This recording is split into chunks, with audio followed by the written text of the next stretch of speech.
जब तक मुझे पता चला कि वो शादीशुदा है, तब तक मैं उससे इतनी मोहब्बत करने लगी थी कि उसे छोड़ जाना मेरे बस में बिल्कुल नहीं था।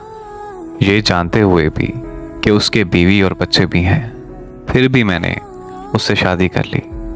शादी के बाद उसने मुझे एक अलहदा घर लेके दिया। शादी का मेरे घर वालों को तो पता ही था, लेकिन उसने अपनी फैमिली को नहीं बताया हुआ था कि उसने दूसरी शादी भी कर ली है। वो हफ्ते में 3 दिन मुझसे मिलने आता था और बाकी के 4 दिन अपनी पहली बीवी और बच्चों के साथ गुजारता था। लेकिन कुछ महीनों बाद उसने मेरी तरफ आना बहुत कम कर दिया। मुझे जो वक्त उससे चाहिए था वो मुझे नहीं मिल पा रहा था, जिसकी वजह से हम में काफ़ी झगड़े चलने लगे। मैं उसके इंतज़ार में सारी रात रोती रहती थी, लेकिन उसे मेरा ज़र्रा बराबर भी एहसास नहीं होता था, बल्कि उसने मुझसे मिलना बिल्कुल बंद कर दिया, जिसकी वजह से मैं डिप्रेशन की मरीज़ा बन गई। तब मेरी ज़िंदगी में एक लड़का आया जो मेरा बहुत एहसास करने लगा। वो लड़का मुझे मोहब्बत और वक्त देने लगा। मैं डिप्रेशन से बाहर आने लगी और अपनी ज़िंदगी में काफ़ी खुश रहने लगी थी। एक दिन उस लड़के ने कहा कि वो मुझसे मिलना चाहता है, तो मैंने उसे अपने घर बुला लिया और हम दोनों में वो सब हो गया जिस पे सिर्फ और सिर्फ मेरे शौहर का हक था। अभी वो लड़का मेरे घर ही था कि अचानक से मेरा शौहर आ गया। उसने हमें एक साथ देख लिया। मेरे लाख माफ़ियाँ मांगने के बावजूद भी मेरे शौहर ने मुझे तलाक दी थी।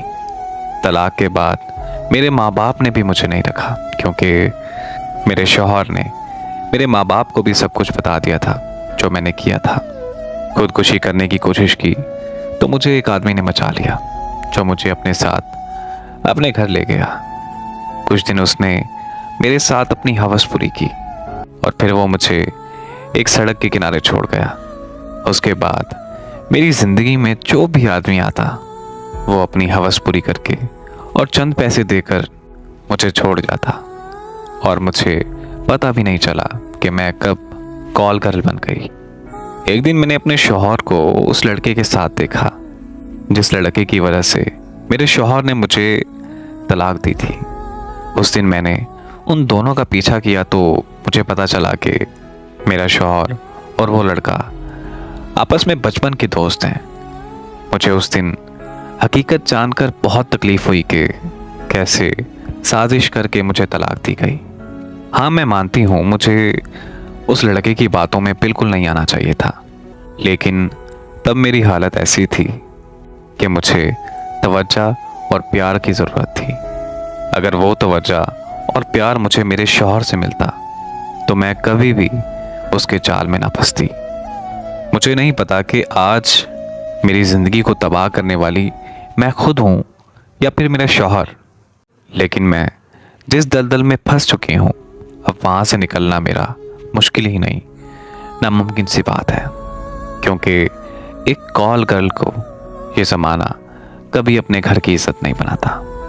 इस कहानी से एक सबक सीखने को मिलता है कि जब आपका किसी मर्द के साथ निकाह हो चुका है तब आप उसकी अमानत हैं, चाहे वो आपको टाइम दे या ना दे, आप उसकी इज्जत हैं। ये सब कुछ आप पर डिपेंड है कि आप उसकी अमानत में खयानत करती हैं या फिर नहीं।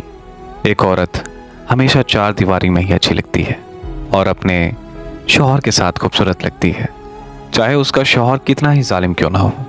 वो अपने शौहर की इज्जत होती है, उसका मान होती है।